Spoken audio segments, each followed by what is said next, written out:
ኮላጅን በሰውነታችን ውስጥ የሚገኝ ፕሮቲን ሲሆን በእድሜ መግፋት ጤናማ ባልሆኑ የአኗኗር ዘይቤዎች ወይም ደግሞ ለፀሐይ ብርሃን ከልክ በላይ በመጋለጥ ምክንያት መጠኑ ሊቀንስ ይችላል። የዚህ የኮላጅን እጥረት በሰውነታችን ላይ በተለያዩ ምልክቶች ይገለጻል። ወደ እነዚህ የኮላጅን እጥረት ምልክቶች ከመሸጋገራችን በፊት ስለ ኮላጅንና ስላለው ሚና እንረዳ። በሰውነታችን ውስጥ ከሚገኘው ፕሮቲን ውስጥ ወደ 30% ገደማ የሚሆነው ኮላጅን ነው። ኮላጅን የሚለው ስም ኮላ ከሚለው የግሪክ ቃል የመጣ ሲሆን ትርጉሙም ሙጫ ማለት ነው። ይህም የተለያዩ የሰውነት ክፍሎችንና መዋቅሮችን በአንድ ላይ አጣብቆ ስለሚይዝ የተሰጠው ስም ነው። ሰውነታችን ኮላጅንን የሚያመርተው የምንመገባቸውን ፕሮቲኖች ወደ አሚኖ አሲዶች በመሰባበር ሲሆን እነዚህም አሚኖ አሲዶች ሰውነታችን አዳዲስ ፕሮቲኖችን ለመገንባት የሚጠቀምባቸው መሰረታዊ ክፍሎች ናቸው። ይሁን እንጂ እድሜያችን 20ዎቹ ውስጥ ከገባበት ጊዜ ጀምሮ የኮላጅን ምርት በየዓመቱ በ1.5 በመቶ እየቀነሰ ይሄዳል። ስለዚህ ኮላጅንን ከምግብ ምንጮች ወይም ደግሞ ከሰፕሊመንትስ ማግኘት ያስፈልገናል ማለት ነው። በደም ምርመራ የኮላጅን መጠንን በቀላሉ ማወቅ አይቻልም። በሌሎች ዘዴዎችም ኮላጅንን ለመለካት መሞከር አድካሚ ሊሆን ይችላል። ነገር ግን በሰውነት ላይ የሚታዩ አንዳንድ ምልክቶች የኮላጅን መጠን መቀነስን ሊያመለክቱን ይችላሉ። እናም በዚህ ቪዲዮ 9 የተለመዱ የኮላጅን እጥረት ምልክቶችን እንመለከታለን። እኔ ዶክተር አማኑኤል ነኝ። ቪዲዮን ከመጀመራችሁ በፊት ሼር እንዲሁም ደግሞ ላይክ በማድረግ ጀምሩት። እስከ ቪዲዮ ፍጻሜ አብራችሁን ቆዩ። መልካም ቆይታ። አንደኛ፣ የቆዳ መጨማደድና በቆዳ ላይ የሚወጡ ስስ መስመሮች። ኮላጅን ለቆዳ ያለው ጥቅም ዘርፈ ብዙ ነው። ለቆዳ እንደ መከታ ወይም ደግሞ መዋቅር ሆኖ ያገለግላል። በመሆኑም የኮላጅን መጠን መቀነስ ቆዳ እንዲላላና እንዲጨማደድ ያደርገዋል። የቆዳ ኮላጅን መመናመን ማለት የቆዳችን የላይኛው ክፍል ይሄ ማለት ኢፒደርሚስ የምንለው ውፍረቱንና ጥንካሬውን ማጣት ማለት ሲሆን ይህም ቆዳ የመለጠጥ አቅሙን እንዲያጣ ያደርገዋል። በተጨማሪም የኮላጅን እጥረት አይኖች እንዲሰረጉዱ፣ ጉንጭ እንዲከሳና በአይን ዙሪያም ያለው ቆዳ እንዲጠቁር ያደርጋል። በቆዳ ላይ ስስ መስመሮች መታየትም የሚጀምሩት የኮላጅን መፈራረስ ከምርቱ ከሚተካው መጠን በላይ ሲሆን ነው። ኮላጅን ከኢላስቲንና ከሃይድሮሊክ አሲድ ጋር በመሆን ቆዳ ጠንካራ እንዲሆን፣ እርጥበትን እንዲይዝና ስስ መስመሮችን በመቀነስ ረገድ ወሳኝ ሚና ይጫወታል። ታዲያ ኮላጅን ሲያንስን ወይም ደግሞ ኮላጅን ሲያጥር ይህ ምልክት ይከሰትብናል ማለት ነው። አንዱ በቆዳችን ላይ የሚከሰት የቆዳ መሳሳት እንዲሁም ደግሞ መጨማደድ፣ በተጨማሪም በቆዳ ላይ መስመሮች መውጣት ናቸው። ሁለተኛ፣ የመገጣጠሚያ ህመም ወይም ደግሞ ኦስቲዮ አርትራይተስ። እድሜያችሁ ከ20 ዓመት በላይ ሆኖ የመገጣጠሚያ ህመም እያጋጠማችሁ ከሆነ የኮላጅን መጠን መቀነስ ምልክቱ ሊሆን ይችላል። እንደ መገጣጠሚያ ልማትንት ይሄ ማለት ካርቲሌጅ፣ ሳይኖቪያል ሜምብሬን፣ ሊጋሜንትና ጅማቶች ያሉ የሰውነት ክፍሎች ያለምንም እንግልት ወይም ደግሞ ህመም እንድንንቀሳቀስ ይረዱናል። ኮላጅን የእነዚህ ህብረ ሕዋሳት ዋና አካል በመሆኑም መጠኑ ሲቀንስ እንደ ጉልበት፣ ዳሌና ትከሻ ባሉ የመገጣጠሚያ ክፍሎች ላይ እንቅስቃሴ ህመም የተሞላ ይሆናል ማለት ነው። ይህም ወደ ኦስቲዮ አርትራይተስ ይሄ ማለት የመገጣጠሚያ ህመም ሊዳርግ ይችላል ማለት ነው። ሶስተኛ፣ የፀጉር መሳሳት፣ መሸበጥና የጥፍርም መሰባበር። የኮላጅን መጠን መቀነስ ለፀጉር መሳሳትና ለጥፍር መሰባበር ምክንያት ይሆናል። ለፀጉርና ለጥፍር ጥንካሬ በጣም አስፈላጊ የሆነው ኬራቲን የተባለው ፕሮቲን የሚመረተው በኮላጅን ውስጥ ከሚገኙት ፕሮሊንና እንዲሁም ደግሞ ግላያሲን ከተባሉ አሚኖ አሲዶች ነው። ስለዚህ የኮላጅን እጥረት የኬራቲን መጠን እንዲቀንስ ያደርጋል ማለት ነው። ይህም ጥፍር እንዲሰባበርና ፀጉርም እንዲሳሳ የሚያደርገው ይሆናል። በተጨማሪም ኮላጅን የፀጉር ቀዳዳዎች ይሄ ማለት ፎሊክልስ የምንላቸው እንዲመገቡ በማድረግ ፀጉርን ወፍሮ እንዲበቅል ያደርጋል። የፀጉር ስር የሚገኘው በቆዳችን መካከለኛ ክፍል ደርሚስ ውስጥ ሲሆን ይህም የቆዳ ክፍል 70% የተገነባው ከኮላጅን ነው። በመሆኑም የኮላጅን እጥረት በራስ ቅል ቆዳ ላይ ተጽዕኖን በማሳደር የፀጉር ስሮች እንዲዳከሙ፣ ፀጉራችንም እንዲደርቅ እናም እንዲሳሳ ያደርገዋል ማለት ነው። የኮላጅን አንቲኦክሲዳንት ባህሪም የፀጉር ቀለም እንዳይለወጥ ያደርጋል። የኮላጅን መጠን ማነስ ግን ተቃራኒውን ውጤት ያመጣል ማለት ነው። ይሄ ማለት ፀጉራችን መልኩን እንዲያጣ ያደርጋል። ከእድሜ መግፋት በተጨማሪም የፀጉር መሸበት ከአየር ብክለትና ከፀሐይ ጨረር ጋር በተያያዘ ከሚመጣ የሴሎች መጎዳት፣ ይሄ ማለት ከፍሪ ራዲካል ዳሜጅ ጋር የተያያዘ ነው። ጥናቶች እንደሚያመለክቱትም እንዲህ ያለው የኦክሲደንት ጫና የፀጉር ቀለም እንዲቀየር ሊያደርገው ይችላል ማለት ነው።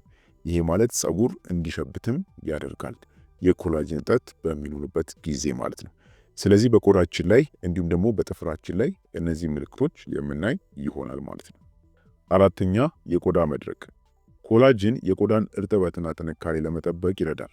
የኮላጅን መጠን በሚቀንስበት ጊዜም ቆዳ ሊደርቅ፣ ሊላጥ እንዲሁም ደግሞ እንደ ወረቀት የቀጠነ ሊመስል ይችላል። ቆዳው ልስላሴውን በማጣትም ለመንካት ሻካራ ይሆናል። በተጨማሪም ደግሞ ቀጫጭንና ደረቅ የቆዳ ቅርፊቶችም በተለይ በጉንጭ በግንባርና በአፍ ዙሪያ ባሉ አካባቢዎች ላይ ሊታዩና ሊወጡ ይችላሉ። የደረቅና የተጎዳ ቆዳም በቀላሉ ሊቆጣና ለስሜታዊነትም ተጋላጭ ይሆናል ማለት ነው።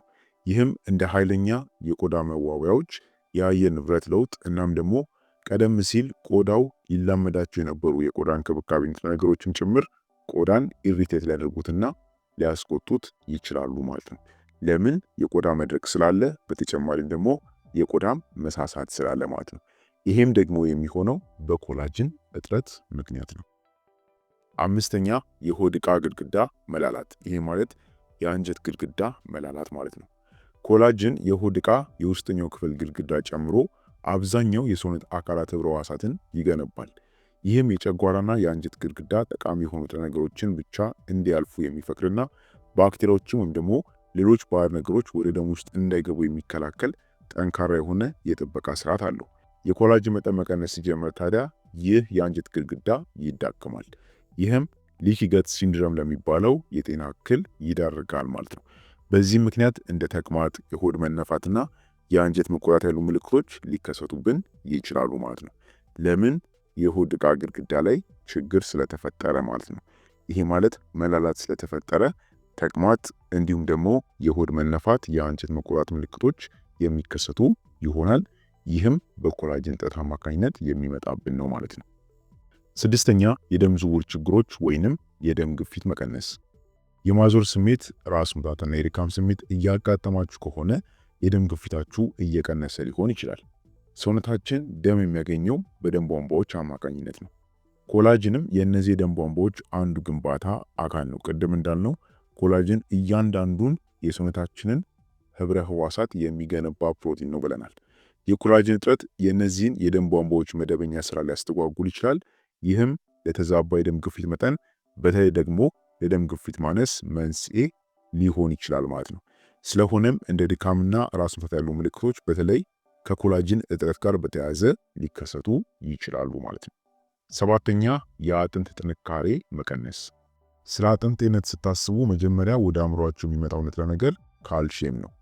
ካልሽየም ለአጥንት ጤንነት በጣም አስፈላጊ ነው። ነገር ግን እንደዚህ ሁሉ ለአጥንት እኩል አስፈላጊ የሆነው ሌላኛው ፕሮቲን ደግሞ ኮላጅን ነው። የአጥንት ህብረ ሕዋሳት ወደ 30% ገደማ የሚሆነው ከኮላጅን የተገነባ ነው። በመሆኑም ታዲያ የኮላጅን መጠን መቀነስ አጥንት በቀላሉ እንዲሰባበርና ለከፍተኛ አደጋም እንዲጋለጥ ያደርገዋል ማለት ነው። ጥናቶች እንደሚያመለክቱት ከሆነም የኮላጅን ሰፕሊመንትን መውሰድ ኦስትሮፕሮሲስ የአጥንት መሳሳትን ማለት ነው እንደነዚህ ያለ ችግርን በአጥንት ላይ የሚከሰቱ በሽታዎችን ለመከላከልና ለማከምም ይረዳል ማለት ነው።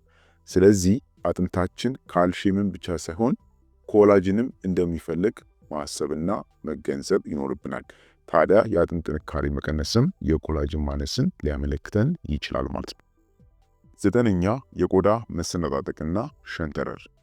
ምንም እንኳን የቆዳ መሰነጣጠቅና ሸንተረር መፈጠር በዘር ሊወሰን ቢችልም የኮላጅን እጥረት ግን ሁኔታውን በከፍተኛ ሁኔታ ሊያባብሰው እናም ይበልጥ ጎልተው እንዲታዩ ሊያደርጋቸውም ይችላል።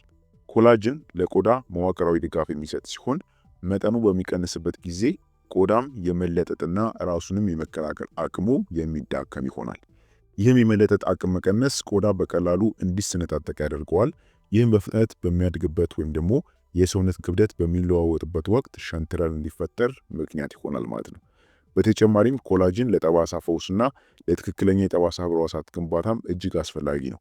በቂ የኮላጅን መጠን በሌለበት ጊዜ ደግሞ የቁስል የመዳን ሂደት ሊስተጓጎል ይችላል ማለት ነው።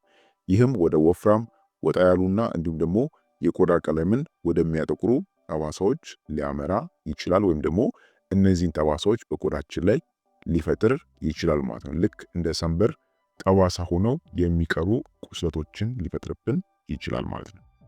9ኛ ለጉዳት የመጋለጥ ዕድል መጨመር። በኮላጅን እጥረት ምክንያት ጡንቻን ከአጥንት ጋር የሚያያይዙ ጅማቶች ቴንደንስ እንላቸዋለን። እናም አጥንትን ከአጥንት ጋር የሚያገናኙ ጅማቶች ሊጋሜንት እንላቸዋለን። እነዚህ ጅማቶች መዳከም በተለይ በአካላዊ እንቅስቃሴ ወቅት ለቁርጥማት፣ ለውልቃት እናም ደግሞ ለጅማት መበጠስ አደጋ የበለጠ ተጋላጭ ሊያደርግ ይችላል። ምክንያቱም ኮላጅን ወሳኝ የሆነ መዋቅራዊ ድጋፍ ከመስጠቱም በላይ ሰውነታችንን ከአደጋ የሚከላከሉ ድንገተኛ ግጭቶችንም ለመቋቋም ስለሚረዳን ነው።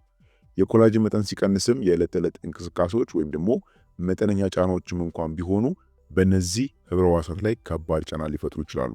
ይህም ለጉዳት የሚዳርገን ይሆናል ማለት ነው። በተጨማሪም የኮላጅን ምርት በመዳከሙ ምክንያት የእንደነዚህ አይነት ጉዳቶች የመፈወስ ሂደትም ሊዘገይ ይችላል።